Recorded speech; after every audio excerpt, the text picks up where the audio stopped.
Hi friends, welcome back to my channel. और आज का ये मेरा पहला पॉडकास्ट है जो मैं ट्रायल के लिए बना रही हूँ। अपनी फ्रेंड, बहुत पुरानी दोस्त है मेरी, आप लोग बहुत अच्छी तरीके से जानते भी होंगे इनको। ये मेरी को स्टार भी रह चुकी हैं और मेरी 20 साल पुरानी फ्रेंड है ना। Hi Roma. She is Karuna Verma. We are not friends, we are family. Actually sister ना। मैं इन्हें तब से जानती हूँ जब मेरा पहला शो माइका 2005 में लॉन्च हुआ था, तब ये उस शो में आई थी और मेरी दोस्त बन गई थी।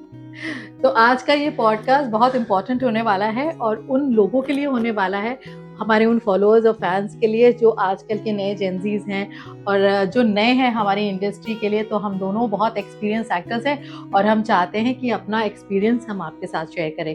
करुणा को 20 साल का एक्सपीरियंस है। करुणा 20 साल हो गया हो तुम्हें हाँ, भी? हमें भी।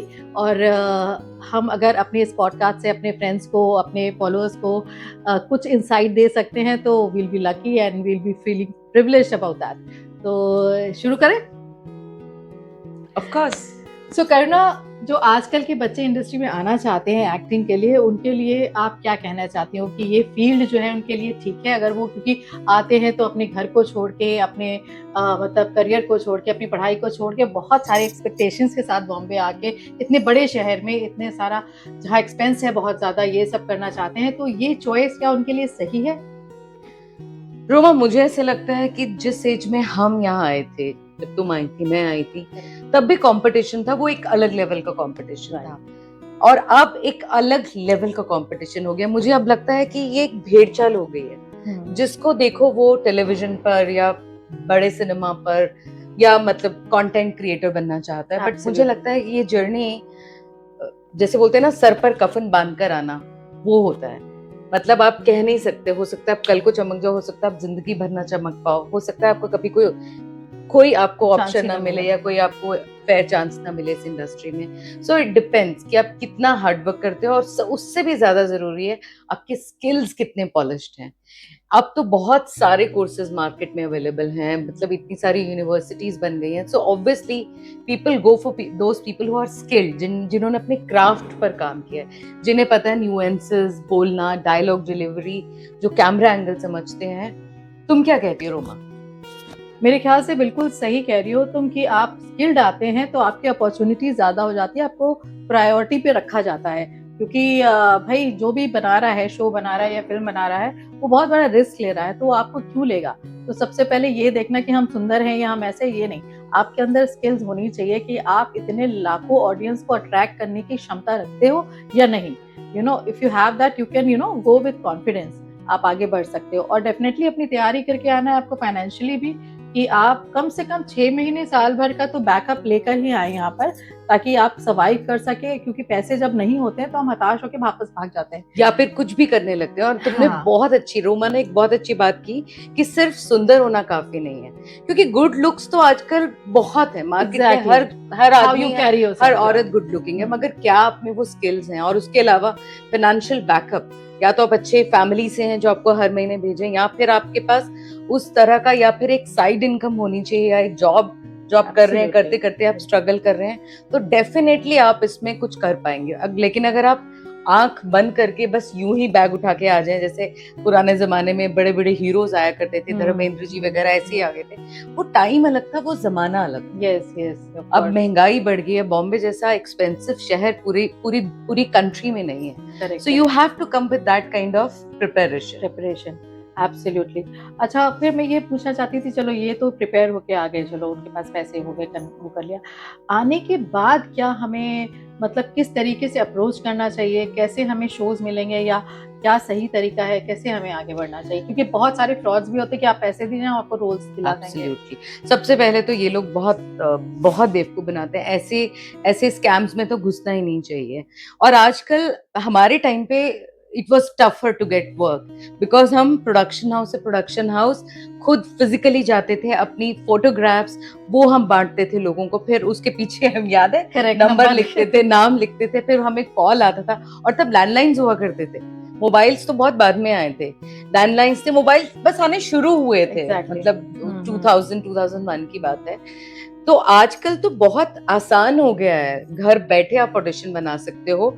इंस्टाग्राम पे इतने कास्टिंग डायरेक्टर्स हैं, फेसबुक पे इतने कास्टिंग डायरेक्टर्स हैं, और अगर आप किसी को जानते हो जो ऑलरेडी इस इंडस्ट्री में है, जिसने थोड़ा बहुत काम किया है या ज्यादा काम किया है और वो आपकी जान पहचान का है, तो आप उनसे जरूर मदद ले सकते हैं। कुछ कास्टिंग डायरेक्टर्स के नंबर लिए, उनको मेल की अपनी पिक्चर्स, वहां से आपको मैसेजेस आते हैं, फिर आप एक कायदे से बढ़िया सा ऑडिशन रिकॉर्ड कीजिए, कोई अच्छा सा क्रैश कोर्स कीजिए, शायद आपका दाव लग जाए।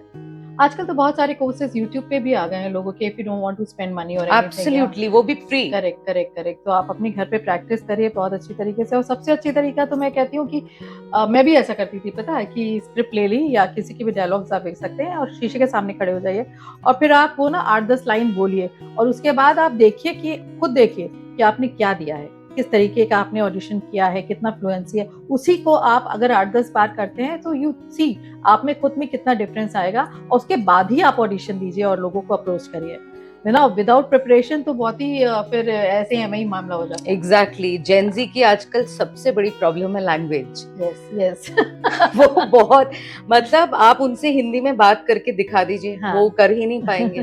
तो हम लोग खुद उस समय बहुत सारी नॉवेल्स पढ़ा करते थे, हिंदी की बुक्स पढ़ते थे, मतलब बहुत तरीके की चीजें, अखबार पढ़ते थे। आजकल तो वो अखबार का जमाना ही चला गया। But the best thing is to read, to really hone your control on your language. That is very important. तो फिर डायलॉग याद करना इजी हो जाता है और कॉन्फिडेंस लेवल आपका बढ़ जाता है। और जैसे इन्होंने कहा कि मिरर देखकर जब आप रोज एक छोटा सा सीन इनैक्ट कीजिए, खुद ही रिकॉर्ड कीजिए, खुद को ही जज कीजिए, सो धीरे धीरे आपका क्राफ्ट बढ़ेगा। और यूट्यूब पे बहुत सारे ट्यूटोरियल्स अवेलेबल हैं आजकल। और एक बात और मैं कहना चाहती हूँ करुणा, क्योंकि यहाँ ना लोग पूरी जिंदगी का वो सफर लेकर मत आइए। आप मेरे ख्याल से आप एक टाइम लिमिट बांधिए अपनी स्ट्रगल की, बहुत लाइक 3 साल से 4 साल मैक्सिमम। अगर उसमें भी बहुत ज्यादा एक डेडलाइन बना के चलिए कि 1-1.25 साल मुझे देना है, एंड डिपेंड्स आल्सो अगर आपके पास उतने फाइनेंसेस हैं, 1-1.5 साल मुझे देना है, ये नहीं हो रहा तो मैं डायरेक्शन में भी ट्राई कर सकता हूँ। मतलब you have to be open to so many things. ये नहीं कि आप स्ट्रगल करते जा रहे हो, उसमें तो पूरी जिंदगी निकल जाती है और आखिर में कुछ भी नहीं होता। बट आपको अपनी लाइफ के साथ अगर आप सिंसियर हैं तो आप टाइम दीजिए कि मेरा 2 साल में अगर कुछ नहीं हुआ तो I will go back to my own town, या मैं अपनी नौकरी करने लगूंगा, या तो अपनी पढ़ाई लिखाई पूरी करके ही आइए, डिग्री कोर्स या जो भी है, कि नौकरी हम कर सकें। हम लोग बहुत लकी थे कि हमें काम मिल गया। नहीं मिलता तो I think I would have gone back. तुम भी शायद वापस चले जाओ। एग्जैक्टली या तो फिर उल्टे सीधे काम करो या किसी देखो अमीर आदमी को पकड़ो, शादी करो, जो हमने किया नहीं, जिसकी नौबत ही नहीं आई actually. God had been so kind and हम लोग काम करते चले गए। और बहुत सारे शोज रोमा ने भी किए हैं, बहुत सारे शोज मैंने भी किए हैं। God has been so kind, बहुत सीखा। इसलिए हमने सोचा कि हम एक छोटा सा पॉडकास्ट बनाते हैं हमारे new coming upcoming budding actors के लिए, कि वो एक मोटिवेशन भी लें और अपने आप को प्रिपेयर्ड रखें कि कुछ भी हो सकता है। ये शहर मुंबई मेरी जान बहुत आसान नहीं है। तो दोस्तों, ये था हमारा एक बहुत छोटा सा पॉडकास्ट, जिसकी हमारी एक कोशिश थी कि अपनी बात को हम थोड़ा सा आगे आप तक पहुंचाएं। और हमारे आने वाले एपिसोड्स में और भी हम लोग अपने एक्टिंग के बारे में और अपनी एक्टिंग इंडस्ट्री के बारे में आपको इन्फॉर्मेशन देते रहेंगे, और भी अपने फ्रेंड्स के साथ उनको बुला के पॉडकास्ट करेंगे। और करुणा ने भी अपना छोटा सा एक चैनल शुरू किया है, and that's a very good thing. Karuna, so what is the name of your channel? So far it's called Soulful Threads, and it is about soul, mental health, and keeping yourself, motivated, and mental health, self-love, self-discovery, meditation, उस सब से related है। So please जाकर आप करुणा का channel देखिए, और आपको अच्छा लगे तो जरूर से सब्सक्राइब करिए, क्योंकि हम लोग अपने पॉडकास्ट के तो बनाते ही रहेंगे जो हम लोग एक्सपेरिमेंट्स कर रहे हैं। एंड आई होप आपको अच्छा लगे और इस तरह का कंटेंट हमको, क्योंकि अभी हम लोग वो कर ही रहे हैं, अभी एक्सपेरिमेंट कर ही रहे हैं कि कौन तरीके की आपको अच्छा लगता है podcast, and what kind of things we should make more often on the channel. So please give us your feedback, comment, like and subscribe, and we will see you in our next episode. Thank you very much. Thank you so much, Karuna, for coming on my channel, and love you guys very, very soon, and all the best. Wish you good luck.